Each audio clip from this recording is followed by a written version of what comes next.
Olá, bom dia. A polícia investiga a participação de um segundo carro no assassinato da vereadora Marielle Franco e do motorista Anderson Gomes. Câmeras de segurança registraram que 2 carros seguiram a vereadora quando ela saiu de um evento na quarta noite. Um deles ficou parado durante 2 horas na frente do prédio. Para os investigadores, a descoberta reforça a principal linha de investigação, que foi uma execução premeditada. E você vai ver também que o Brasil derrapa na alfabetização das crianças. Mais da metade dos estudantes do terceiro ano tiveram desempenho insuficiente em leitura e matemática. Em alguns estados, esse índice passa de 70%. A prefeitura de uma pequena cidade de Alagoas liberou R$500 mil para comprar ovo de Páscoa. Daria um chocolate de R$70 para cada morador. São estes os nossos destaques. E hoje é sexta-feira, dia 16 de março. Bom Dia Brasil está começando. A polícia do Rio investiga a participação de um segundo carro na emboscada que terminou com a morte da vereadora Marielle Franco e do motorista dela, Anderson Gomes. Olha, Ana Paula, os assassinos esperaram por 2 horas até que a vereadora Marielle Franco saísse de um evento no centro do Rio de Janeiro. Enquanto a vereadora Marielle Franco do PSOL participava de um bate-papo contra o racismo na Lapa, um carro ficou parado o tempo todo na porta do evento. A polícia teve acesso às imagens das câmeras de segurança. Segundo os investigadores, um carro prata ficou parado durante 2 horas perto do local. O motorista falava ao telefone enquanto esperava. Quando a vereadora saiu do evento, ela foi seguida por esse carro que estava parado e por mais um veículo. Os policiais investigam agora se os 2 carros participaram do crime. As manifestações contra a morte de Marielle e Anderson entraram pela noite em várias cidades do país. Brasileiros pediram rigor nas investigações e punição para os responsáveis. Esse crime, que teve repercussão no mundo inteiro, aumentou a pressão sobre o governo Temer por resultados na área de segurança pública. Na Câmara dos Deputados, uma comissão vai acompanhar as investigações. Vamos falar com a Juliana Morrone em Brasília, porque a cobrança é para que esse clima de indignação se transforme em medidas concretas que tragam resultados, não é, Juliana? Bom dia. E de pronto, né, Chico? Bom dia a você, bom dia, Ana. De pronto a esclarecer o crime o mais rapidamente possível. Essa é a cobrança e a pressão também aqui sobre Brasília. O presidente Temer mandou correndo o ministro da Segurança Pública para o Rio. A Câmara fez uma homenagem a Marielle e ao motorista dela, Anderson Pedro Gomes. Homenagens também no Supremo Tribunal Federal. A pedido de deputados do PSOL, partido de Marielle e do PT, o presidente da Câmara autorizou a criação de uma comissão externa para acompanhar as investigações. E foi um dia inteiro de demonstrações de indignação em todos os poderes. O presidente Temer chamou as mortes de inaceitáveis. Eu quero não só me solidarizar com a família da Marielle, do Anderson Gomes, o seu motorista, me solidarizar com todos aqueles que foram vítimas de violência no Rio de Janeiro, mas salientar que estas quadrilhas organizadas, estas organizações criminosas, não matarão o nosso futuro. E um resumo do que se ouviu aqui em Brasília, que foi um crime, não só no Rio, mas um crime contra toda a sociedade, uma afronta à democracia. As autoridades cobram uma investigação rápida e com resultados, é o que se espera, né, Ana? É isso, Juliana. Repercussão enorme por aqui. Também fora do Brasil, o assassinato da vereadora brasileira teve grande repercussão entre as entidades internacionais. O Parlamento Europeu pediu a suspensão das negociações comerciais com o Mercosul até que o crime seja esclarecido. Marielle e o motorista Anderson foram homenageados também nas Nações Unidas. Infelizmente a repercussão é grande fora do Brasil, sem muita solução na história, né? Basta lembrar Chico Mendes, que houve grande repercussão internacional, a morte, o assassinato de Dorothy Stang, aquela freira americana que estava, e tantos outros defensores de direitos humanos, de sem terra, de sem teto, de todos esses casos, né? E agora essa tragédia do Rio de Janeiro. Vamos falar com a Cecília Malan em Londres, porque o assassinato de Marielle Franco e o seu motorista Anderson continua repercutindo na Europa. Cecília, como é que os jornais estão cobrindo essa morte, essa tragédia, esse crime covarde do Rio de Janeiro? Olha, desde ontem, Chico, a imprensa daqui destaca a trajetória de superação e inspiração de Marielle Franco, mulher, negra e ativista dos direitos humanos. Ontem, aqui em Londres, um grupo de brasileiros fez uma homenagem à vereadora Marielle Franco e ao motorista Anderson Pedro Gomes em frente ao parlamento, símbolo da democracia britânica. Ana, Chico, eu volto ainda nesta edição com outras notícias aqui da Europa e da guerra na Síria. Ok, Cecília, até já. E olha, na mesma noite em que a vereadora foi morta, o empresário foi assassinado na frente do filho de 5 anos no Caxambi, também na zona norte do Rio. A gente falou desse crime aqui ontem. Agora você vai ver que câmeras de segurança registraram o momento em que tudo aconteceu. Olha as imagens. Os assaltantes param o carro com o pisca-alerta ligado ali. O empresário Cláudio Henrique Pinto vem logo atrás, aí ele sobe a calçada, os bandidos então anunciam o assalto. Cláudio e o filho, de apenas 5 anos de idade, saem do carro. Você vê aí o Cláudio, a vítima, com as mãos para o alto, enquanto está sendo revistado e roubado pelos assaltantes. Aí no fundo da imagem, nesse destaque, olha, 2 policiais militares se aproximam e é quando começa a troca de tiros. Um dos bandidos então dispara contra o Cláudio e ele cai. Os assaltantes conseguem fugir, um deles, inclusive, você viu ali, entrou no carro do empresário. Olha aí o menino, que triste, correndo em direção aos policiais militares. Ele não ficou ferido. Imagem forte aí demais, essa brutalidade no Rio de Janeiro. Pois é, Ana, quando, né? Quando ficaremos livres desse tipo de notícia, desse tipo de imagem, desse tipo de profunda covardia, né, sob a qual vive o cidadão nessa cidade, nesse país? E uma operação policial prendeu uma quadrilha que usava as redes sociais para distribuir drogas no Distrito Federal e em mais 9 estados. Juliana, o comércio de drogas na internet, com entrega pelos correios e tudo, né? Pois é, Chico, nesse caso funcionava assim. O traficante criava um perfil falso nas redes sociais e oferecia mais de 50 tipos de drogas sintéticas. O comprador entrava em contato por meio da rede social e recebia em casa. Era o delivery das drogas. A droga foi encontrada dentro de um envelope enviado pelos Correios. O destino, Natal, no Rio Grande do Norte. Bastante comprimido. Vira aí para ver o que é. São 144 comprimidos de êxtase apreendidos. A quadrilha agia da seguinte maneira. Um traficante criava um perfil falso nas redes sociais para oferecer mais de 50 tipos de drogas sintéticas. As mais vendidas, êxtase e LSD. O interessado negociava o valor e fazia um depósito bancário. Quando o pagamento era confirmado, o traficante repassava o pedido para outros traficantes e depois enviava direto para o comprador. Os Correios, eles fazem por amostragem as pesquisas dos objetos postados. Então há uma certa vulnerabilidade que os traficantes aproveitavam dela para praticarem o tráfico de drogas. A Operação Caça às Bruxas cumpriu 50 mandados judiciais, 25 de busca e apreensão e outros 25 de prisão. Polícia! Polícia! Vai pro chão, bora, deita! Deita! Além do DF, os mandados foram cumpridos em Goiás, São Paulo, Mato Grosso, Paraná, Rondônia, Rio Grande do Norte, Tocantins, Bahia e Minas Gerais. Todos os presos vão ser transferidos aqui para o Distrito Federal até semana que vem. Irão responder por tráfico e associação para o tráfico.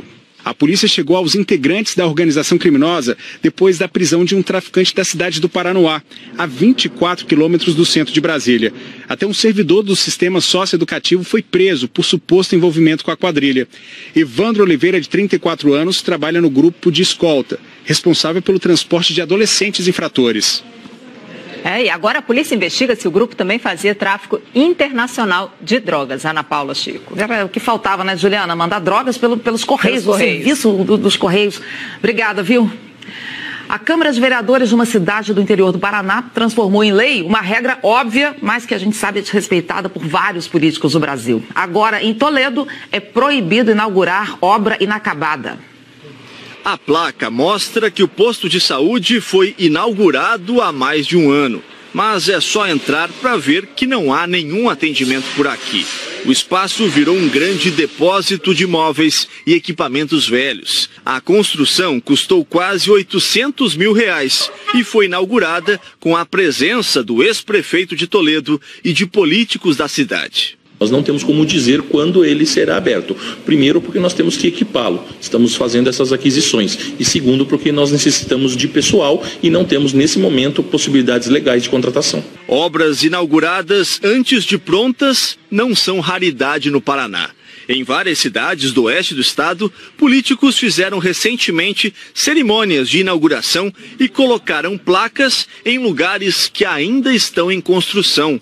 Um hospital, um teatro, uma escola, um ginásio e até na pavimentação de uma rua, quando o asfalto ainda nem tinha sido colocado. A pessoa tem que inaugurar o que está pronto, de verdade, né? Não pode inaugurar uma coisa que não está pronto ainda. Para tentar acabar com isso, os vereadores de Toledo aprovaram uma lei proibindo a inauguração de obras inacabadas.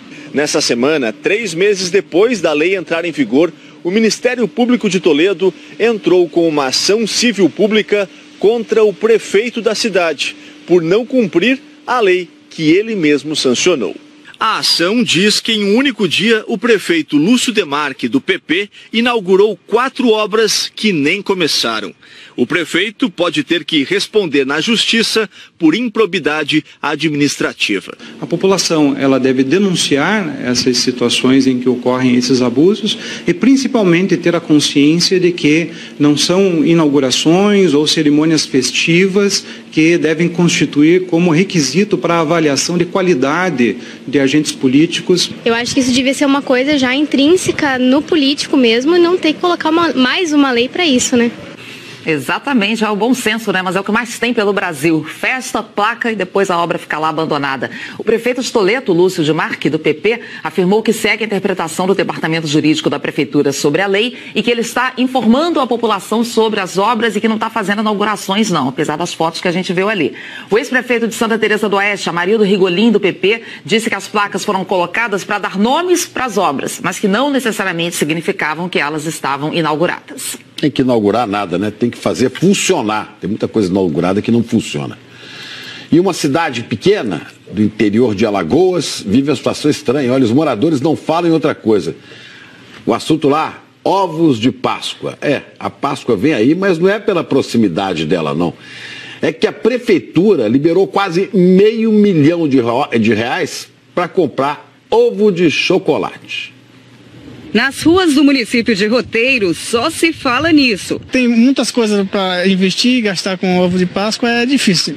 Eu acho isso um absurdo, né? Porque não tem dinheiro para as coisas na cidade e tem dinheiro para o ovo de Páscoa. A polêmica toda começou no início desta semana, com uma publicação no Diário Oficial do Estado. A Prefeitura de Roteiro comunicou que abriu um processo licitatório para a compra de ovos de Páscoa. O valor, quase R$500 milhão. Para se ter uma ideia, com todo esse dinheiro, daria para comprar um ovo de Páscoa de aproximadamente R$ 72 para cada um dos 6.774 habitantes do município. A empresa que ganhou a licitação, a MM Representações e Construções, atua na área da construção civil. Por telefone, um representante da empresa disse que eles também trabalham com merenda escolar.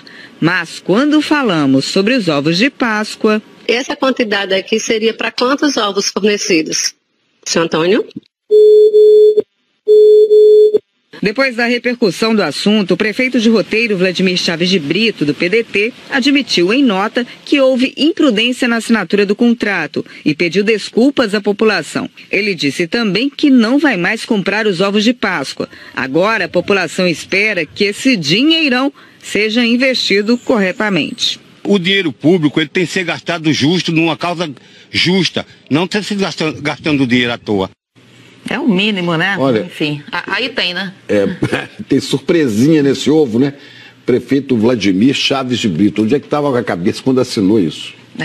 Enfim, é um assunto que ele cancelou a compra, mas tem que ser investigado. A surpresinha não vai sair. Vamos lá. Vamos saber de previsão do tempo? Sexta-feira, né? A gente quer saber como é que fica o tempo pelo Brasil. Isabela Camargo já por aqui. Bom dia, Isabela. Aliás, é última sexta-feira do verão, né? Tá acabando. Tá acabando, muita gente já pensando, né? Como é que vai ser depois? Terça-feira, tá? Outono, a gente vai contar aqui como é que vai ser a próxima estação. Ana, hoje vai fazer calor de norte a sul do país, como deve ser mesmo, tá? E mais tarde as temperaturas podem chegar aos 33 graus. Em Belo Horizonte, você vai ver aqui no mapa, Goiânia, Rio de Janeiro, 32 em Aracaju, Natal, Fortaleza, também lá em Belém, 34 em Boa Vista, mesmo aqui de Campo Grande, 35 em Cuiabá, 28 em São Paulo e também em Porto Alegre. Aí com todo esse calorão, mais a umidade que está disponível, o que acontece? pancadas de chuva. Em todo o centro-oeste do país, quase toda a região norte, olha, só fica de fora Roraima com o tempo mais firme. No nordeste, tempo aberto em mais estados hoje. A gente tem previsão de pancadas de chuva bem irregular no Maranhão, parte do Piauí e parte da Bahia. No sudeste, com a passagem dessa frente fria aqui pelo litoral entre o Rio de Janeiro e o Espírito Santo, depois dela vem essa área de alta pressão que provoca uma pista de vento para cá, ou seja, mais umidade chegando. Então, tem previsão de pancada de chuva, principalmente à tarde no estado de São Paulo, no Rio de Janeiro. Tá? E aqui no sul, então, hoje vai ter menos chuva. Ontem choveu bastante no Rio Grande do Sul, hoje o tempo fica mais firme. Agora, de toda essa chuvarada, a mais volumosa, veja só, está prevista para o Pará, Amazonas, centro-sul aqui de Mato Grosso, sul de Minas, na faixa leste de São Paulo e no Rio de Janeiro. Chico e Ana, é importante então a gente reforçar que para vocês a chuva deve acontecer principalmente à tarde. Tá bom, e no fim de semana, Isabela, alguma mudança não? Quase nada, Chico. O calorão, as pancadas de chuva continuam na maior parte do país. Lembrando que no Nordeste a previsão é de pouca chuva e como o sol representa o verão, ele vai brilhar forte amanhã, né? Até a chuva acontecer, claro. Então, por isso, dica do bom dia. Lembre do protetor, do chapéu, boné, óculos, porque o índice de radiação solar está bem alto em boa parte do país. Só aqui, olha, no sul de São Paulo, faixa leste do Paraná e de Santa Catarina, é que ele vai estar um pouco mais baixo, mas não significa que ele vai passar sem provocar nada, né? Então, vá pela sombra, tá? A gente separou algumas cidades para amanhã. Balneário Camboriú vai fazer 30 graus, Bonito, Mato Grosso do Sul, 37, mais com pancada de chuva à tarde. Arraial do Cabo, no Rio de Janeiro, chuvão, tá? A temperatura não chega aos 30 e Santos, em São Paulo, pancadas de chuva ao longo do dia e temperatura só de 24 graus. Para encerrar, vou te mostrar como fica Foz do Iguaçu, 35 graus no domingo, Juiz de Fora em Minas, 31 com pancadas de chuva, Chapecó, Santa Catarina e Santa Maria, o calorão continua, pode chegar até 34 graus, mas com pancadas de chuva um pouco mais fortes no domingo. Chico e Ana. Obrigada, Isabela. Bom fim de semana. Para nós.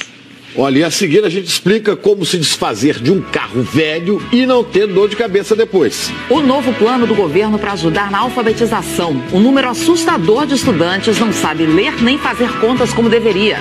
E a polícia procura o Dom Juan do Nordeste, que deu um golpe em 5 estados. Ele tirou milhares de reais de mulheres que achavam que estavam vivendo um romance. Agora são 7 horas e 59 minutos, hora de Brasília.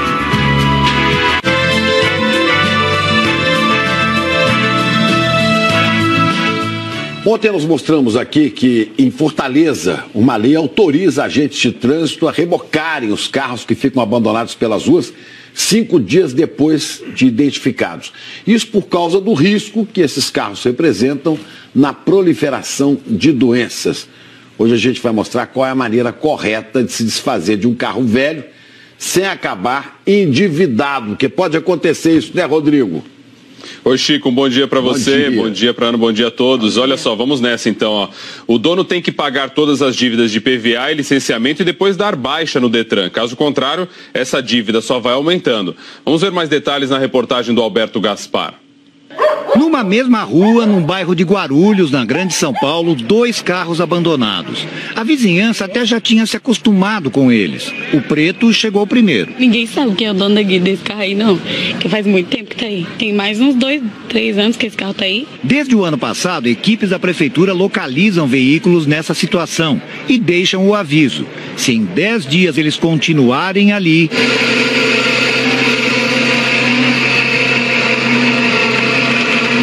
guincho neles, sempre com apoio da Guarda Municipal.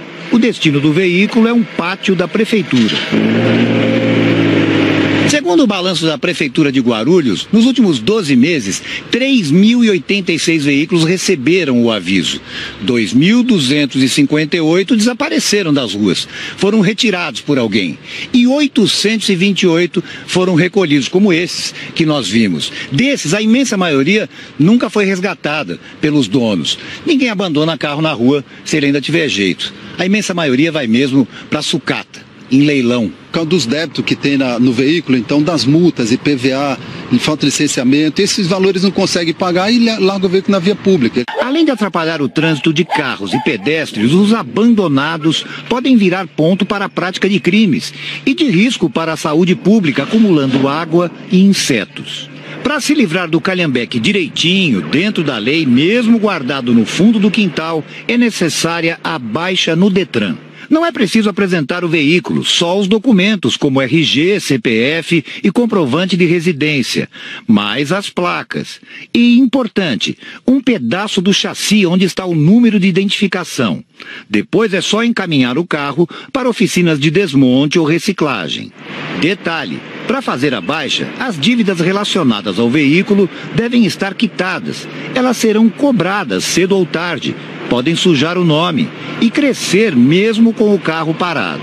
As pessoas acham que, eu não estou andando com o meu carro, então não estou gerando dívida. Não. Se o veículo estiver ainda ativo no sistema do Detran, o IPVA é cobrado todos os anos, o licenciamento também é cobrado. Tem um CPF ou um CNPJ que é responsável por aquele carro, por tudo que acontece com aquele carro, inclusive e principalmente pelos débitos nesse caso.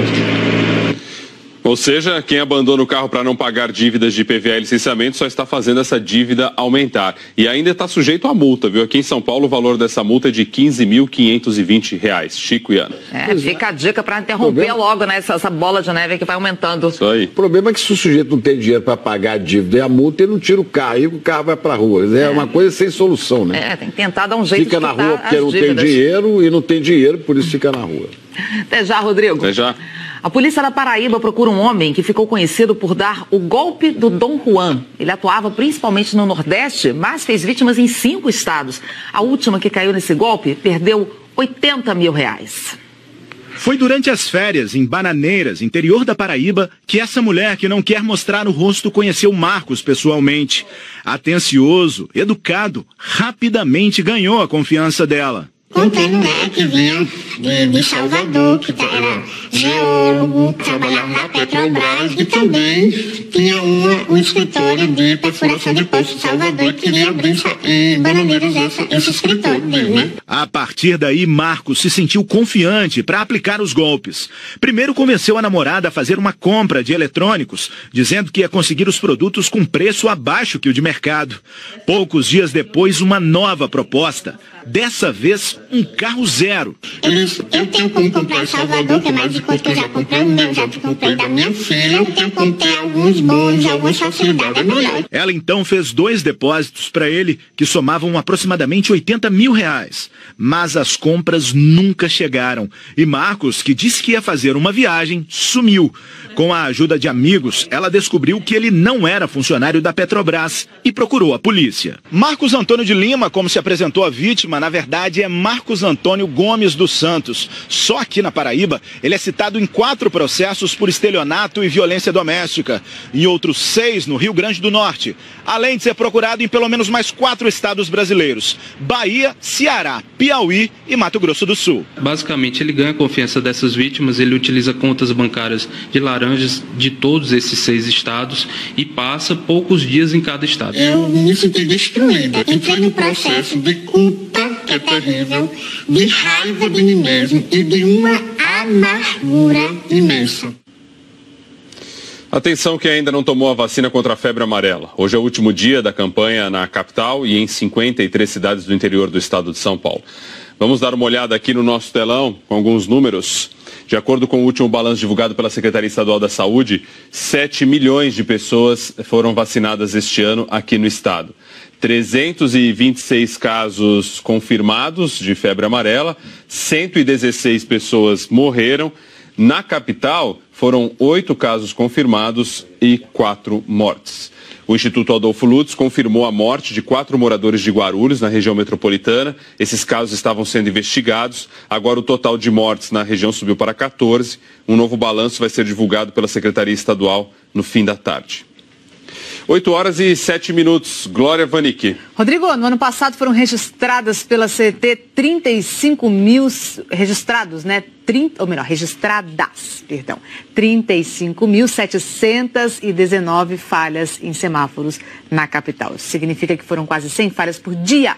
E a gente está acompanhando aí um semáforo onde teve o maior número de falhas, 8h08 da manhã, com o Thiago Scheuer, às 6h48 no nosso Bom Dia São Paulo. Nós mostramos aqui que o semáforo para pedestre estava aí sem funcionar, não saía do vermelho, e só muito tempo. Confirmado, inclusive, pelos moradores daí da região. e a CET diz para nós que em até 2 horas chegaria para fazer o conserto. Estamos nesse teste. Uma equipe de manutenção, né? Isso. Da empresa. 8h08 agora, faltam 40 minutos para extrapolar esse tempo. Já chegaram ou não?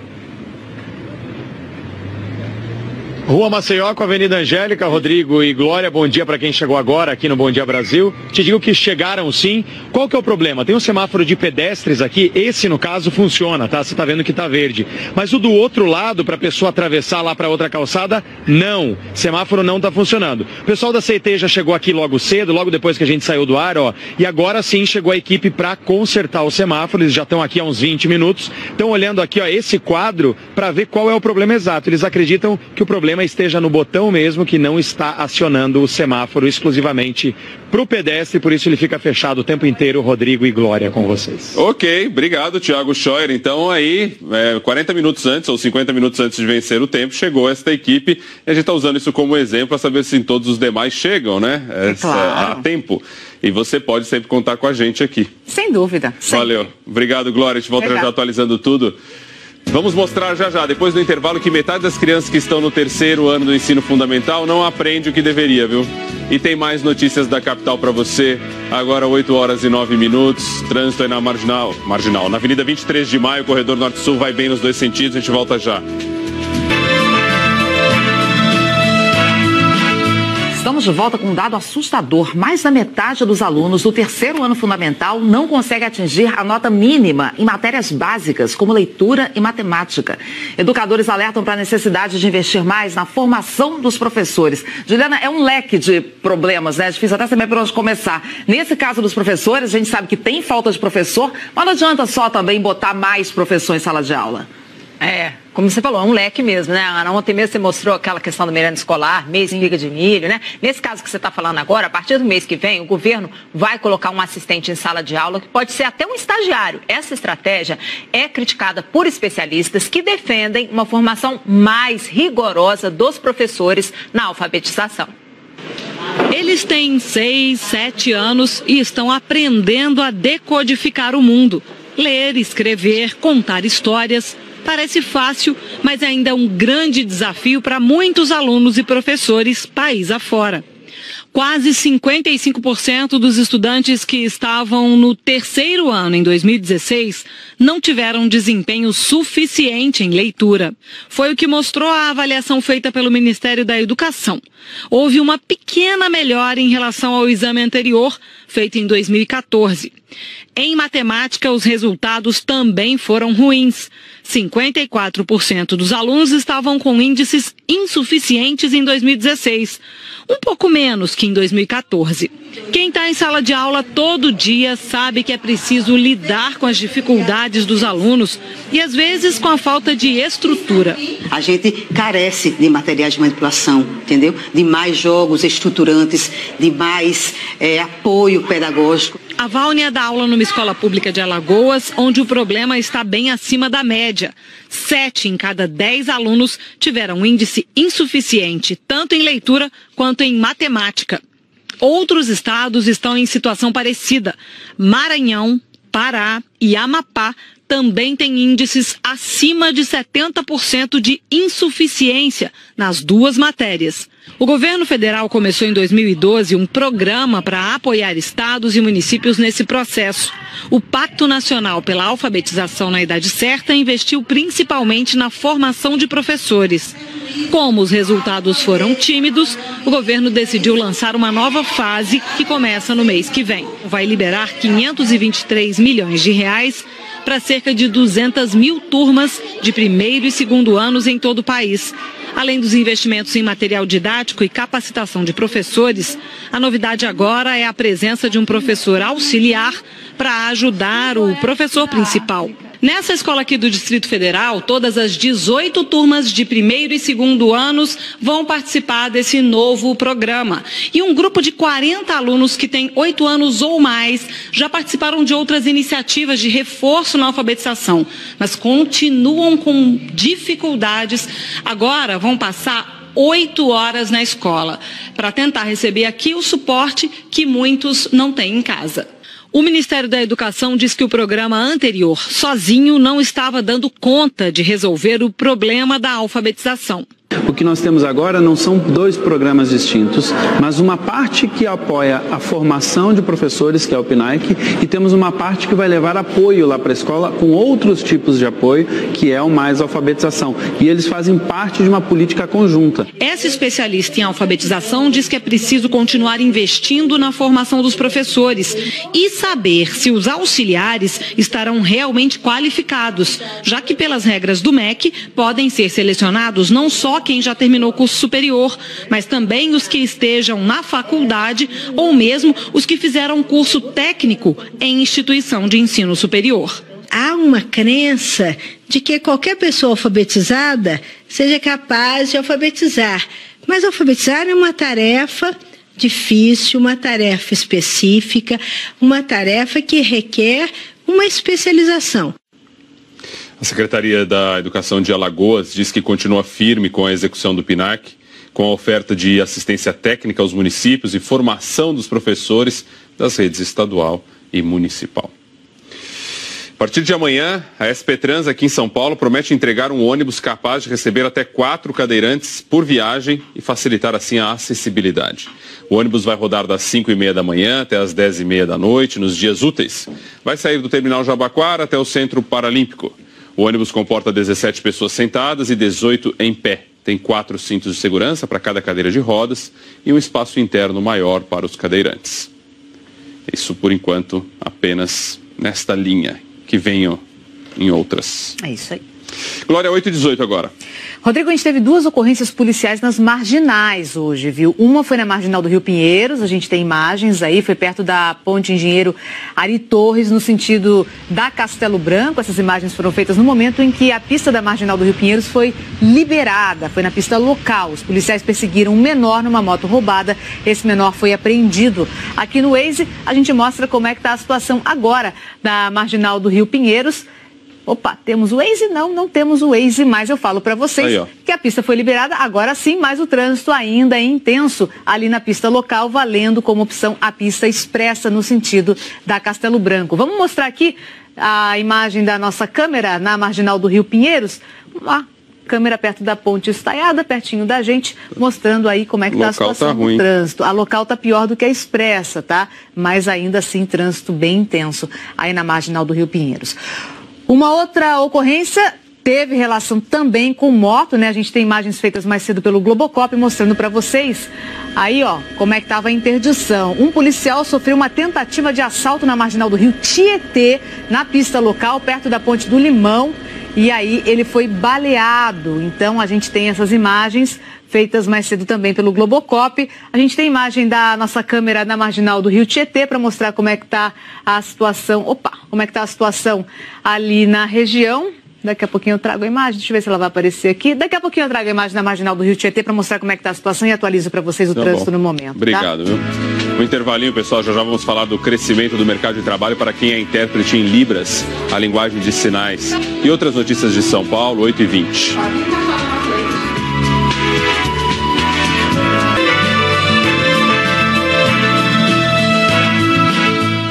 Estamos de volta para falar da profissão dos intérpretes e tradutores de Libras. Libras, a língua brasileira dos sinais. Eles são cada vez mais requisitados para diferentes áreas de atuação. Como é que está a formação desses profissionais hoje em dia, hein, Rodrigo? Você tem informação aí? Chico, ainda são poucos os cursos e o que oferecem formação para quem quer aprender linguagem de sinais. Esse curso chegou a apenas 7 universidades federais. O curso superior só é exigido para quem quer dar aula. E aí as associações de profissionais da área defendem que ele seja obrigatório para todos que querem trabalhar com Libras. Pode ser numa apresentação de música, com a risca, a faca, na careca da mulher barbada, de historinhas para crianças, daquelas duas horas, passavam o dia inteiro juntas, até na aula de dança, representando as instruções da professora. Quadrinho encaixado na frente, joga. Os intérpretes de Libras estão em cada vez mais lugares. Eles são requisitados para trabalhar em atividades culturais, em educação, dando apoio em aulas presenciais ou online, também em política, no horário eleitoral, em comícios.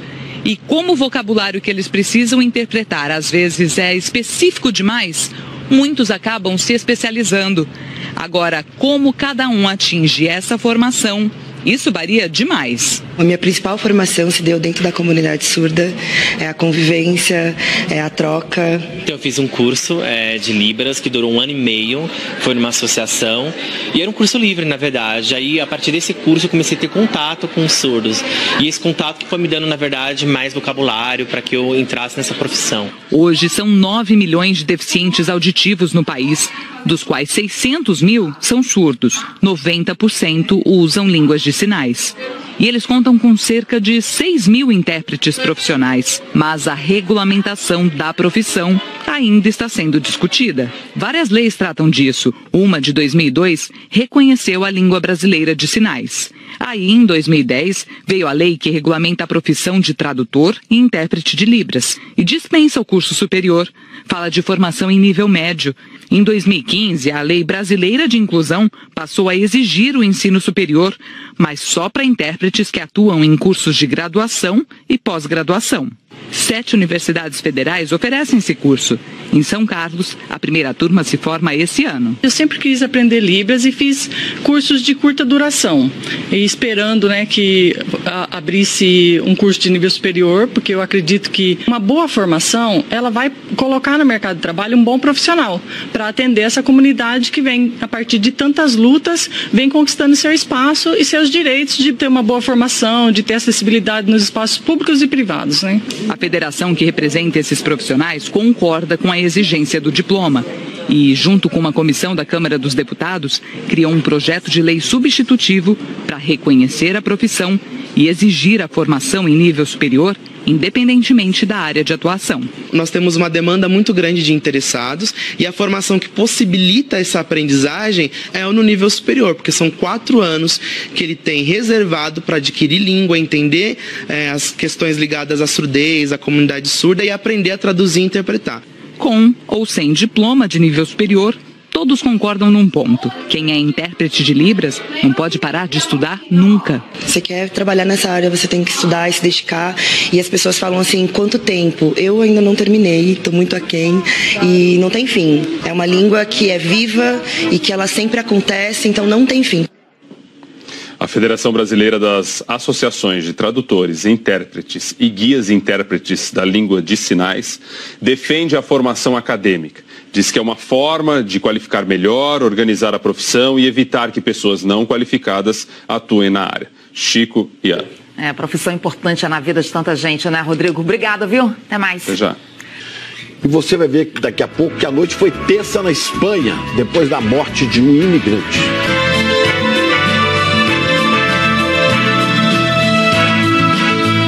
Subiu para 6 o número de mortos no desabamento de uma passarela em Miami, nos Estados Unidos, ontem. 9 pessoas ficaram feridas quando a estrutura caiu sobre uma avenida de 6 pistas e esmagou 8 carros. É uma passarela de pedestres que estava em construção, tinha começado a ser instalada no fim de semana. Ligaria o campus de uma universidade a um subúrbio de Miami. Peritos agora investigam a causa do desabamento. E os russos vão às urnas no domingo para votar para presidente.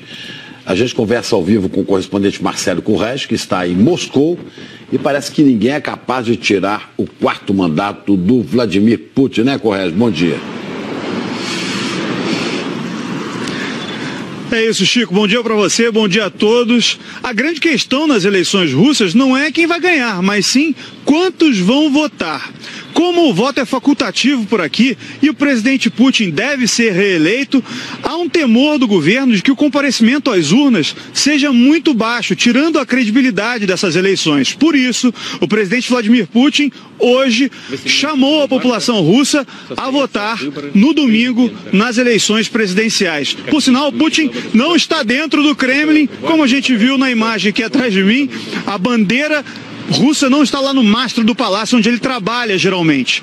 As últimas pesquisas de intenção de votos dizem que Vladimir Putin tem 69% do eleitorado. Em segundo lugar, vem o candidato apoiado pelo Partido Comunista, Pavel Grudinin, com 7,5%. E em terceiro lugar, o ultranacionalista do LDPR, Vladimir Zhirinovsky, com 5% das intenções de voto. As eleições russas têm 8 candidatos a presidente, mas tudo indica mesmo que Vladimir Putin vai para o 4º mandato para ficar até 2024 no poder aqui na Rússia. Agora, essas eleições presidenciais têm sido influenciadas pela questão diplomática entre o Reino Unido e a Rússia por causa do envenenamento do ex-espião russo Sergei Skripal em território britânico. Segundo o Ministério das Relações Exteriores russo, parece até que esse caso foi criado pelo Ocidente para atrapalhar a Copa do Mundo que a Rússia vai receber a partir de junho e também para influenciar as eleições. Hoje, em visita ao Cazaquistão, o ministro das Relações Exteriores, Sergei Lavrov, falou pela primeira vez que a Rússia vai expulsar diplomatas britânicos em retaliação aos 23 diplomatas russos que foram expulsos do Reino Unido. Sergei Lavrov também comentou as declarações do secretário de Segurança do Reino Unido, Gavin Williamson, que disse que os russos deveriam calar a boca e irem embora do Reino Unido. Para o Lavrov, falta um pouco de educação para o político britânico, Chico. Ok, obrigado, Coelho. Pois é, agora, Marcelo, a Rússia está cada vez mais isolada aí nesse caso do espião, né? Porque França, Alemanha e Estados Unidos fizeram uma declaração conjunta com o Reino Unido ontem e a primeira-ministra Theresa May ainda deve conquistar outros aliados. Vamos voltar a falar com a Cecília? Cecília, quem mais é que deve engrossar esse coro aí de que a Rússia é culpada pelo envenenamento? O primeiro-ministro da Bélgica, Charles Michel, Ana, ele declarou que está do lado do Reino Unido e pressiona agora o líder do Conselho Europeu, Donald Tusk, a dar uma resposta conjunta da União Europeia. O secretário-geral da OTAN, Jens Stoltenberg, disse que o caso é muito sério, mas pediu que os aliados não comecem uma nova Guerra Fria. A declaração de apoio aos britânicos destaca que esta é a primeira vez que uma arma química foi usada contra outro país na Europa desde a Segunda Guerra Mundial. Uma possível hipótese é que o veneno tenha sido colocado na mala da filha do ex-espião quando ela veio de Moscou para a Inglaterra. A toxina pode ter sido deixada numa roupa, num cosmético ou até num presente que só foi aberto quando ela chegou à casa dos pais. Valeu, Cecília. Olha, na Espanha, 6 pessoas foram presas e 10 policiais ficaram feridos num protesto contra a morte de um imigrante senegalês. Ele era camelô e teve um infarto enquanto fugia da polícia. 8h37, 8h38, Isabela Camargo. Bom dia, Rodrigo. Bom dia para você também que está chegando agora. Mais um dia bem quente, tá? Para combinar com a última sexta do verão, calorão. Tá bom. 28 graus, pancadas de chuva mais tarde. O que faz a gente botar fé nessas pancadas de chuva? Olha só, tem uma frente fria, tá? Que já está aqui indo embora para o Rio de Janeiro. Atrás dela vem uma área de alta pressão. O que ela faz? Faz chegar bastante umidade para cá, olha. Então, o calor que está aqui, mais a umidade que vai chegar, deve provocar pancadas de chuva, especialmente aqui na faixa leste. No interior, mais sol, pancadas de chuva mais tarde. Mas a gente está com todas as condições aí para que essas pancadas aconteçam, tá certo? Bom. Inclusive na região metropolitana, que tem aqui uma nuvem bem grande em cima da gente para mais tarde. Isso agora hoje nem parece, né? Com esse céu bonito que tá, mas mais tarde vem pancadas de chuva sim. Amanhã, nós continuaremos com as mesmas condições, calorão, pancadas de chuva à tarde e com o índice de radiação ultravioleta bem forte em grande parte do estado. Não significa que aqui onde está baixo o sol não vai fazer mal, não. Tem que se cuidar com protetor e chapéu também, tá certo? Valeu, obrigado. Até segunda. Rodrigo. Olha só, aqui em São Paulo, registro de explosão de caixa eletrônico. Numa agência do Banco do Brasil, em Cotia, Grande São Paulo. A quadrilha fugiu e a polícia não divulgou aí se os bandidos conseguiram levar o dinheiro ou não, enfim. Mais um aí pra conta. Sexta-feira, bom final de semana para todo mundo, até segunda. Toda hora, né? Programão para o fim de semana, 8º Fórum Mundial da Água, que vai acontecer aqui em Brasília, primeira vez que ele é realizado no Hemisfério Sul, mais de 150 países vão participar e o dever de casa para todo mundo é parar e pensar um pouquinho se você faz uso consciente da água. Ótimo fim de semana para você. Como a gente já disse aqui no jornal, domingo tem eleição presidencial na Rússia. Vamos acompanhar com atenção, ainda mais diante do crescente mal-estar diplomático com o governo britânico. Chico, Ana, tudo indica que na segunda-feira daremos a notícia da reeleição de Vladimir Putin. Até lá, gente. É isso, vamos acompanhar outras notícias a qualquer momento, logo mais no Jornal Hoje. Ótimo fim de semana. Segunda, Bom Dia Brasil tá de volta. Até lá. Bom dia, bom fim de semana para todo mundo. Bom fim de semana para você em Petrópolis, faz aniversário hoje, e você em Aracaju, que faz 163 anos amanhã. Graças a Deus, hoje é sexta-feira. É vida que segue, viu? Tchau. Para 14, um novo balanço vai ser divulgado pela Secretaria Estadual no fim da tarde. 8h07. Glória Vanicki. Rodrigo, no ano passado foram registradas pela CET 35 mil registrados, né? Registradas, 35.719 falhas em semáforos na capital. Isso significa que foram quase 100 falhas por dia. E a gente está acompanhando aí o semáforo onde teve o maior número de falhas, 8h08 da manhã, com o Thiago Scheuer, às 6h48 no nosso Bom Dia São Paulo. Nós mostramos aqui que o semáforo para pedestre estava aí sem funcionar, não saía do vermelho, isso há muito, muito tempo. Confirmado, inclusive, pelos moradores daí da região. E a CET diz para nós que em até 2 horas chegaria para fazer o conserto. Estamos nesse teste. Uma equipe de manutenção, né? Isso. Da empresa. 8h08 agora, faltam 40 minutos para extrapolar esse tempo. Já chegaram ou não? Rua Maceió com a Avenida Angélica, Rodrigo e Glória, bom dia para quem chegou agora aqui no Bom Dia Brasil. Te digo que chegaram sim. Qual que é o problema? Tem um semáforo de pedestres aqui, esse no caso funciona, tá? Você tá vendo que tá verde. Mas o do outro lado, para a pessoa atravessar lá para outra calçada, não. Semáforo não tá funcionando. O pessoal da CET já chegou aqui logo cedo, logo depois que a gente saiu do ar, ó. E agora sim chegou a equipe para consertar o semáforo, eles já estão aqui há uns 20 minutos. Estão olhando aqui, ó, esse quadro para ver qual é o problema exato. Eles acreditam que o problema esteja no botão mesmo, que não está acionando o semáforo exclusivamente para o pedestre, por isso ele fica fechado o tempo inteiro. Rodrigo e Glória com vocês. Ok, obrigado, Thiago Scheuer. Então aí, 40 minutos antes ou 50 minutos antes de vencer o tempo, chegou esta equipe e a gente está usando isso como exemplo para saber se todos os demais chegam, né? Claro. A tempo. E você pode sempre contar com a gente aqui. Sem dúvida. Valeu. Obrigado, Glória. A gente volta já atualizando tudo. Vamos mostrar já, depois do intervalo, que metade das crianças que estão no terceiro ano do ensino fundamental não aprende o que deveria, viu? E tem mais notícias da capital para você.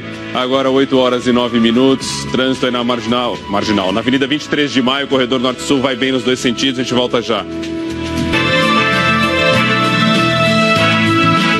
Estamos de volta com um dado assustador. Mais da metade dos alunos do terceiro ano fundamental não consegue atingir a nota mínima em matérias básicas, como leitura e matemática. Educadores alertam para a necessidade de investir mais na formação dos professores. Juliana, é um leque de problemas, né? É difícil até saber por onde começar. Nesse caso dos professores, a gente sabe que tem falta de professor, mas não adianta só também botar mais professor em sala de aula. Como você falou, é um leque mesmo, né, Ana? Ontem mesmo você mostrou aquela questão do merenda escolar, mês em liga de milho, né? Nesse caso que você está falando agora, a partir do mês que vem, o governo vai colocar um assistente em sala de aula, que pode ser até um estagiário. Essa estratégia é criticada por especialistas que defendem uma formação mais rigorosa dos professores.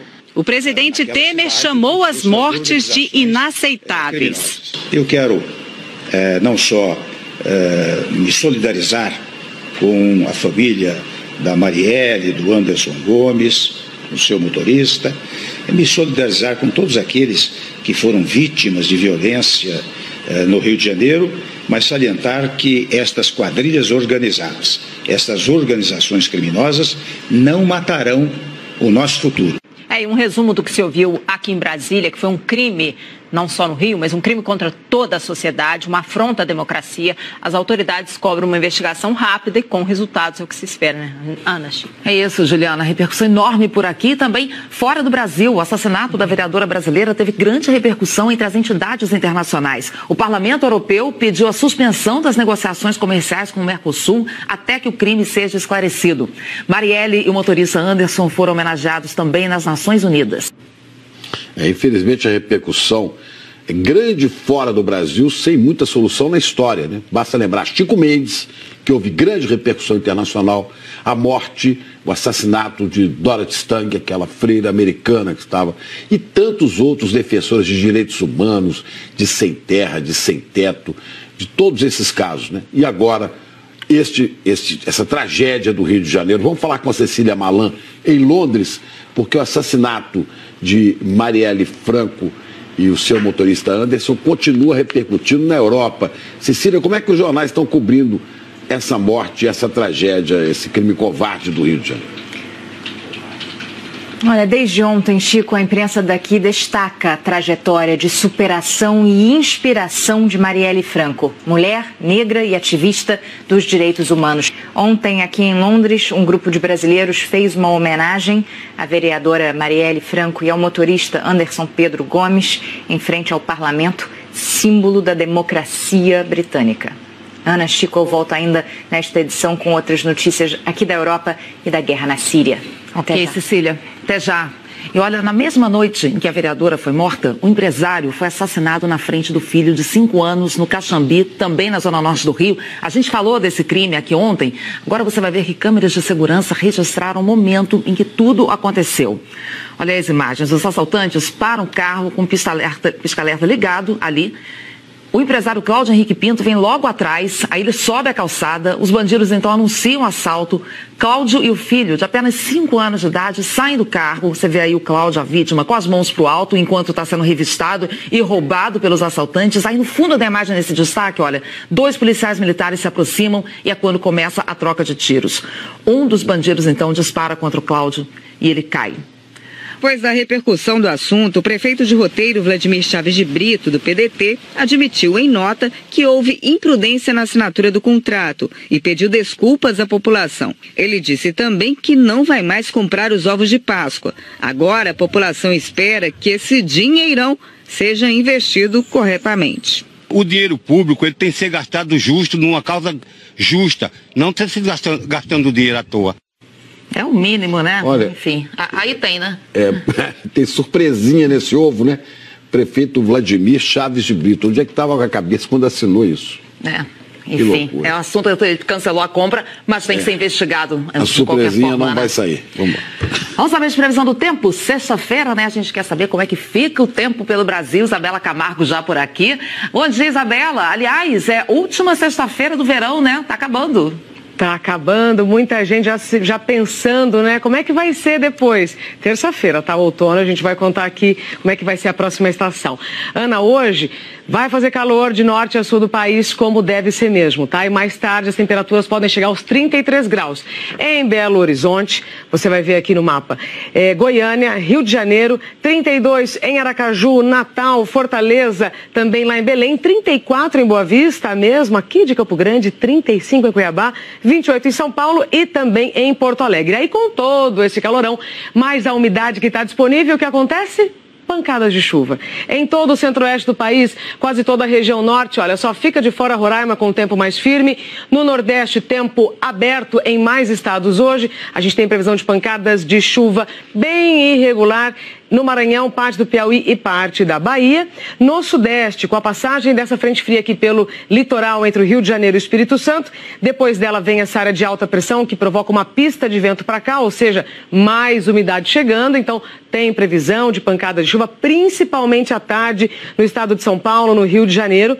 Tá? E aqui no sul, então, hoje vai ter menos chuva. Ontem choveu bastante no Rio Grande do Sul, hoje o tempo fica mais firme. Agora, de toda essa chuvarada, a mais volumosa, veja só, está prevista para o Pará, Amazonas, centro-sul aqui de Mato Grosso, sul de Minas, na faixa leste de São Paulo e no Rio de Janeiro. Chico e Ana, é importante então a gente reforçar que para vocês a chuva deve acontecer principalmente à tarde. Tá bom. E no fim de semana, Isabela, alguma mudança não? Quase nada, Chico. Calorão, as pancadas de chuva continuam na maior parte do país. Lembrando que no Nordeste a previsão é de pouca chuva e como o sol representa o verão, ele vai brilhar forte amanhã, né? Até a chuva acontecer, claro. Então, por isso, dica do bom dia. Lembre do protetor, do chapéu, boné, óculos, porque o índice de radiação solar está bem alto em boa parte do país. Só aqui, olha, no sul de São Paulo, faixa... Aqui em São Paulo, o valor dessa multa é de R$ 15.520. Chico e Ana. Fica a dica para interromper logo, né? Essa bola de neve que vai aumentando. Isso aí. O problema é que se o sujeito não tem dinheiro para pagar a dívida e a multa, ele não tira o carro, e o carro vai para a rua. É uma coisa sem solução, né? Tem que tentar dar um jeito de ficar na rua porque não tem dinheiro e não tem dinheiro, por isso fica na rua. Até já, Rodrigo. Até já. A polícia da Paraíba procura um homem que ficou conhecido por dar o golpe do Dom Juan. Ele atuava principalmente no Nordeste, mas fez vítimas em 5 estados. A última que caiu nesse golpe perdeu R$80 mil. Foi durante as férias em Bananeiras, interior da Paraíba, que essa mulher que não quer mostrar o rosto conheceu Marcos pessoalmente. Atencioso, educado, rapidamente ganhou a confiança dela. Contei no que vinha de Salvador, que era geólogo, trabalhava na Petrobras e também tinha um escritório de perfuração de poço em Salvador e queria abrir em Bananeiras esse escritório dele, né? A partir daí, Marcos se sentiu confiante para aplicar os golpes. Primeiro convenceu a namorada a fazer uma compra de eletrônicos, dizendo que ia conseguir os produtos com preço abaixo que o de mercado. Poucos dias depois, uma nova proposta. Dessa vez, um carro zero. Eu tenho como comprar em Salvador, que é mais de coisa que eu já comprei o meu, já comprei da minha filha, eu tenho como ter alguns bons, algumas facilidades, é melhor. Ela então fez 2 depósitos para ele, que somavam aproximadamente R$80 mil. Mas as compras nunca chegaram. E Marcos, que disse que ia fazer uma viagem, sumiu. Com a ajuda de amigos, ela descobriu que ele não era funcionário da Petrobras e procurou a polícia. Marcos Antônio de Lima, como se apresentou a vítima, na verdade é Marcos Antônio Gomes dos Santos. Só aqui na Paraíba, ele é citado em 4 processos por estelionato e violência doméstica. Em outros 6 no Rio Grande do Norte. Além de ser procurado em pelo menos mais 4 estados brasileiros. Bahia, Ceará, Piauí e Mato Grosso do Sul. Basicamente, ele ganha a confiança dessas vítimas, ele utiliza contas bancárias de laranjas de todos esses 6 estados e passa poucos dias em cada estado. Eu me senti destruída. Entrei num processo de culpa, que é terrível, de raiva de mim mesmo e de uma amargura imensa. Atenção que ainda não tomou a vacina contra a febre amarela. Hoje é o último dia da campanha na capital e em 53 cidades do interior do estado de São Paulo. Vamos dar uma olhada aqui no nosso telão com alguns números. De acordo com o último balanço divulgado pela Secretaria Estadual da Saúde, 7 milhões de pessoas foram vacinadas este ano aqui no estado. 326 casos confirmados de febre amarela, 116 pessoas morreram. Na capital, foram 8 casos confirmados e 4 mortes.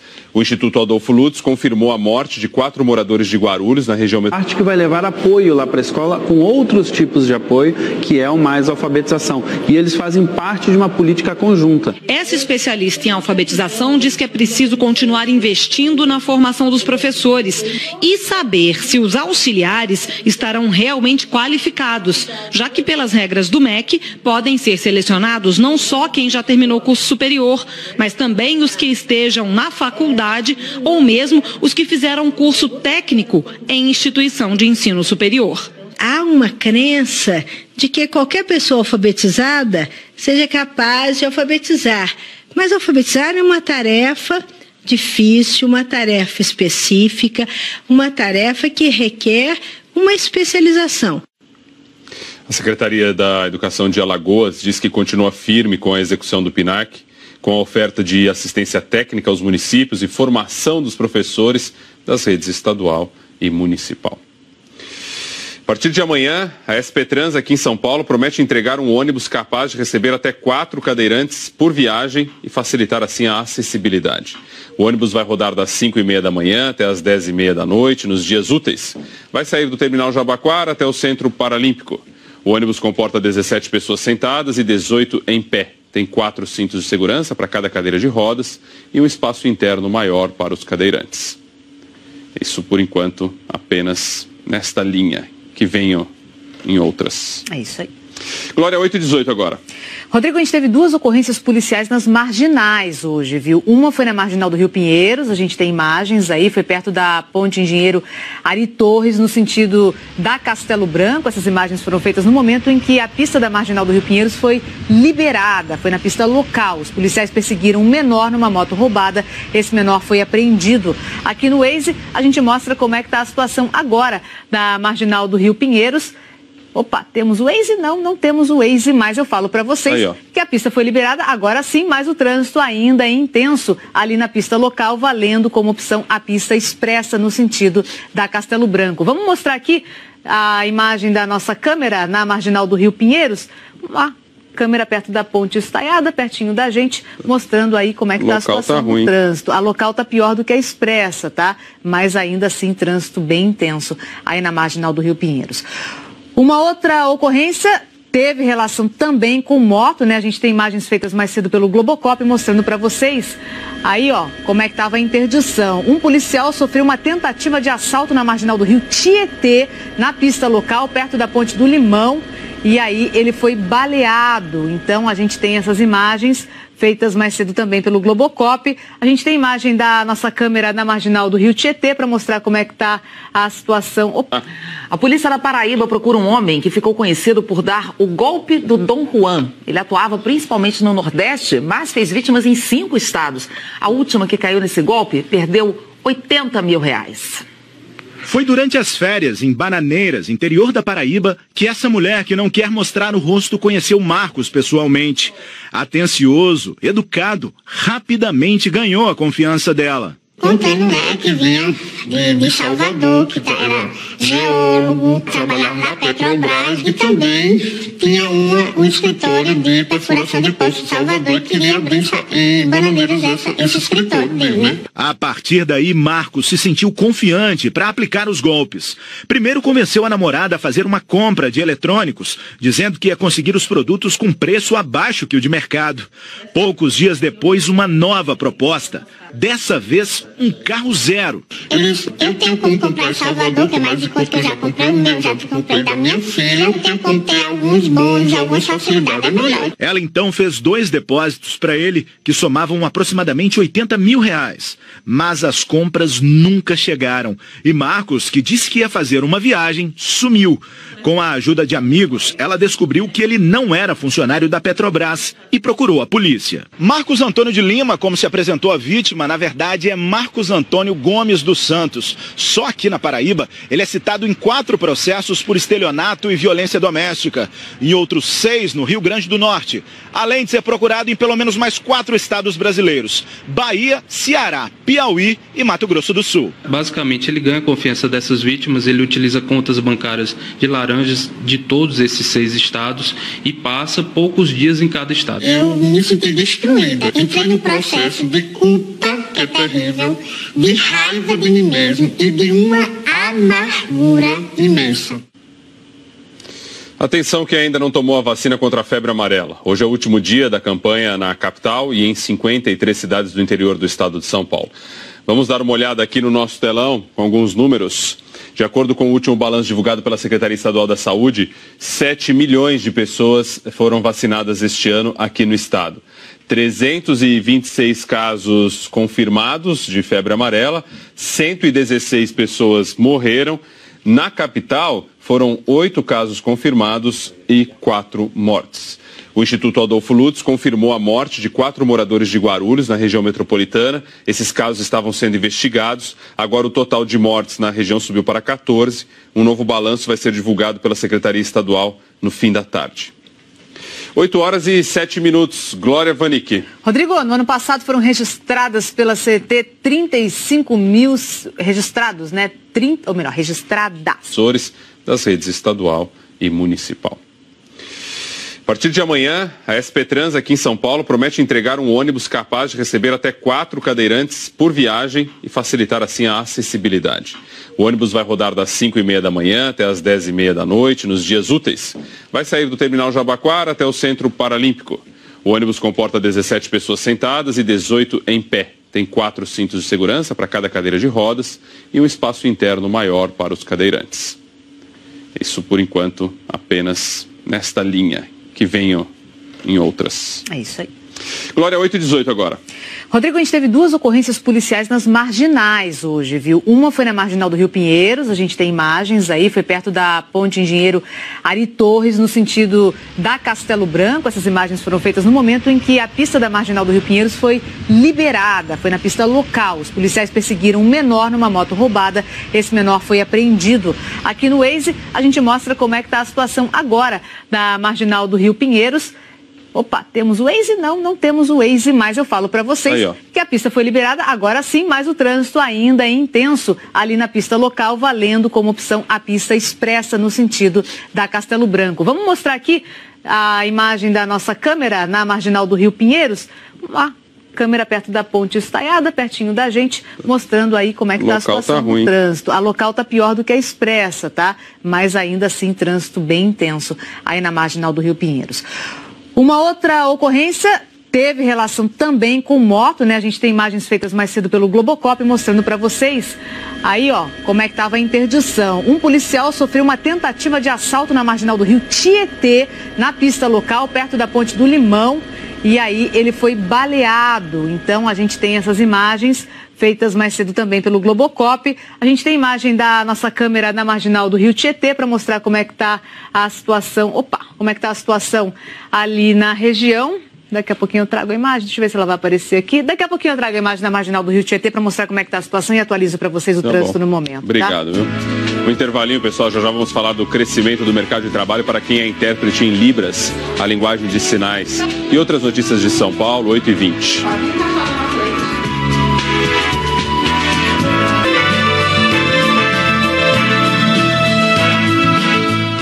Estamos de volta para falar da profissão dos intérpretes e tradutores de Libras. Libras, a língua brasileira dos sinais. Eles são cada vez mais requisitados para diferentes áreas de atuação. Como é que está a formação desses profissionais hoje em dia, hein, Rodrigo? Você tem informação aí? Chico, ainda são poucos os cursos que oferecem formação para quem quer aprender linguagem de sinais. Esse curso chegou a apenas 7 universidades federais. Imenso. Atenção que ainda não tomou a vacina contra a febre amarela. Hoje é o último dia da campanha na capital e em 53 cidades do interior do estado de São Paulo. Vamos dar uma olhada aqui no nosso telão com alguns números. De acordo com o último balanço divulgado pela Secretaria Estadual da Saúde, 7 milhões de pessoas foram vacinadas este ano aqui no estado. 326 casos confirmados de febre amarela, 116 pessoas morreram. Na capital, foram 8 casos confirmados e 4 mortes. O Instituto Adolfo Lutz confirmou a morte de 4 moradores de Guarulhos, na região metropolitana. Esses casos estavam sendo investigados. Agora o total de mortes na região subiu para 14. Um novo balanço vai ser divulgado pela Secretaria Estadual no fim da tarde. 8h07. Glória Vanicki. Rodrigo, no ano passado foram registradas pela CT 35 mil registrados, né? Registradas, 35.719 falhas em semáforos na capital. Isso significa que foram quase 100 falhas por dia. E a gente está acompanhando aí o semáforo onde teve o maior número de falhas, 8h08 da manhã, com o Thiago Scheuer, às 6h48 no nosso Bom Dia São Paulo. Nós mostramos aqui que o semáforo para pedestre estava aí sem funcionar, não saía do vermelho, isso há muito tempo. Confirmado, inclusive, pelos moradores daí da região. E a CT diz para nós que em até 2 horas chegaria para fazer o conserto. Estamos nesse teste. Uma equipe de manutenção, né? Isso. Da empresa. 8h08 agora, faltam 40 minutos para extrapolar esse tempo. Já chegaram ou não? Rua Maceió com a Avenida Angélica, Rodrigo e Glória, bom dia para quem chegou agora aqui no Bom Dia Brasil. Te digo que chegaram sim. Qual que é o problema? Tem um semáforo de pedestres aqui, esse no caso funciona, tá? Você tá vendo que tá verde. Mas o do outro lado, para a pessoa atravessar lá para outra calçada, não. Semáforo não tá funcionando. O pessoal da CT já chegou aqui logo cedo, logo depois que a gente saiu do ar, ó. E agora sim chegou a equipe para consertar o semáforo, eles já estão aqui há uns 20 minutos. Estão olhando aqui, ó, esse quadro para ver qual é o problema exato. Eles acreditam que o problema problema esteja no botão mesmo, que não está acionando o semáforo exclusivamente para o pedestre, por isso ele fica fechado o tempo inteiro. Rodrigo e Glória, com vocês. Ok, obrigado, Thiago Scheuer. Então aí, 40 minutos antes ou 50 minutos antes de vencer o tempo, chegou esta equipe e a gente está usando isso como exemplo para saber se todos os demais chegam, né? Claro. A tempo. E você pode sempre contar com a gente aqui. Sem dúvida. Valeu. Obrigado, Glória. A gente volta já atualizando tudo. Vamos mostrar já, depois do intervalo, que metade das crianças que estão no terceiro ano do ensino fundamental não aprende o que deveria, viu? E tem mais notícias da capital para você. Agora 8h09. Trânsito aí na Marginal. Na Avenida 23 de Maio, corredor Norte-Sul, vai bem nos dois sentidos. A gente volta já. Cada mulher barbada. De historinhas para crianças.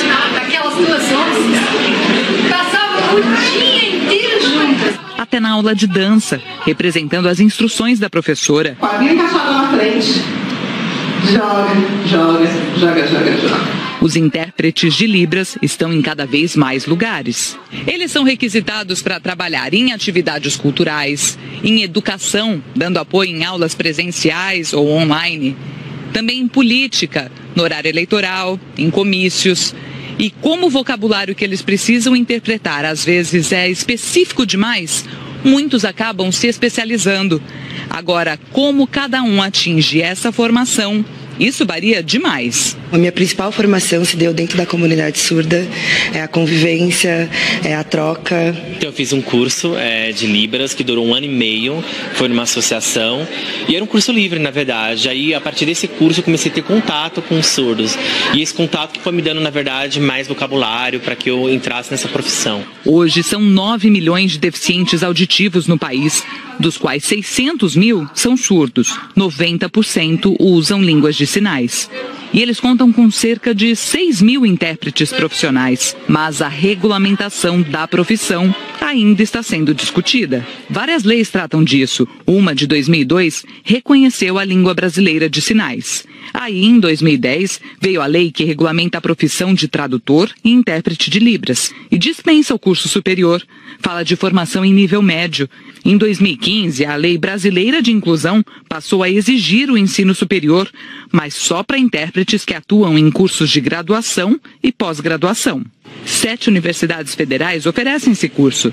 Em São Carlos, a primeira turma se forma esse ano. Eu sempre quis aprender Libras e fiz cursos de curta duração, e esperando que abrisse um curso de nível superior, porque eu acredito que uma boa formação ela vai colocar no mercado de trabalho um bom profissional para atender essa comunidade que vem, a partir de tantas lutas, vem conquistando seu espaço e seus direitos de ter uma boa formação, de ter acessibilidade nos espaços públicos e privados, né? A federação que representa esses profissionais concorda com a exigência do diploma e, junto com uma comissão da Câmara dos Deputados, criou um projeto de lei substitutivo para reconhecer a profissão e exigir a formação em nível superior, independentemente da área de atuação. Nós temos uma demanda muito grande de interessados e a formação que possibilita essa aprendizagem é no nível superior, porque são 4 anos que ele tem reservado para adquirir língua, entender as questões ligadas à surdez, à comunidade surda e aprender a traduzir e interpretar. Com ou sem diploma de nível superior, todos concordam num ponto. Quem é intérprete de Libras não pode parar de estudar. As investigações. Vamos falar com a Juliana Morrone em Brasília, porque a cobrança é para que esse clima de indignação se transforme em medidas concretas que tragam resultados, não é, Juliana? Bom dia. E de pronto, né, Chico? Bom dia a você, bom dia, Ana. De pronto a esclarecer o crime o mais rapidamente possível. Essa é a cobrança e a pressão também aqui sobre Brasília. O presidente Temer mandou correndo o ministro da Segurança Pública para o Rio. A Câmara fez uma homenagem a Marielle e ao motorista dela, Anderson Pedro Gomes. Homenagens também no Supremo Tribunal Federal. A pedido de deputados do PSOL, partido de Marielle e do PT, o presidente da Câmara autorizou a criação de uma comissão externa para acompanhar as investigações. E foi um dia inteiro de demonstrações de indignação em todos os poderes. O presidente Temer chamou as mortes de inaceitáveis. Eu quero não só me solidarizar com a família da Marielle, do Anderson Gomes, o seu motorista, me solidarizar com todos aqueles que foram vítimas de violência no Rio de Janeiro, mas salientar que estas quadrilhas organizadas, estas organizações criminosas, não matarão o nosso futuro. E um resumo do que se ouviu aqui em Brasília, que foi um crime, não só no Rio, mas um crime contra toda a sociedade, uma afronta à democracia. As autoridades cobram uma investigação rápida e com resultados, é o que se espera, né? Ana, Chico. É isso, Juliana. Repercussão enorme por aqui. Também fora do Brasil, o assassinato da vereadora brasileira teve grande repercussão entre as entidades internacionais. O Parlamento Europeu pediu a suspensão das negociações comerciais com o Mercosul até que o crime seja esclarecido. Marielle e o motorista Anderson foram homenageados também nas Nações Unidas. Infelizmente a repercussão é grande fora do Brasil, sem muita solução na história, né? Basta lembrar Chico Mendes, que houve grande repercussão internacional, a morte, o assassinato de Dorothy Stang, aquela freira americana que estava, e tantos outros defensores de direitos humanos, de sem terra, de sem teto, de todos esses casos, né? E agora essa tragédia do Rio de Janeiro. Vamos falar com a Cecília Malan em Londres, porque o assassinato de Marielle Franco e o seu motorista Anderson continua repercutindo na Europa. Cecília, como é que os jornais estão cobrindo essa morte, essa tragédia, esse crime covarde do Rio de Janeiro? Olha, desde ontem, Chico, a imprensa daqui destaca a trajetória de superação e inspiração de Marielle Franco, mulher, negra e ativista dos direitos humanos. Ontem, aqui em Londres, um grupo de brasileiros fez uma homenagem à vereadora Marielle Franco e ao motorista Anderson Pedro Gomes em frente ao parlamento, símbolo da democracia britânica. Ana, Chico, eu volto ainda nesta edição com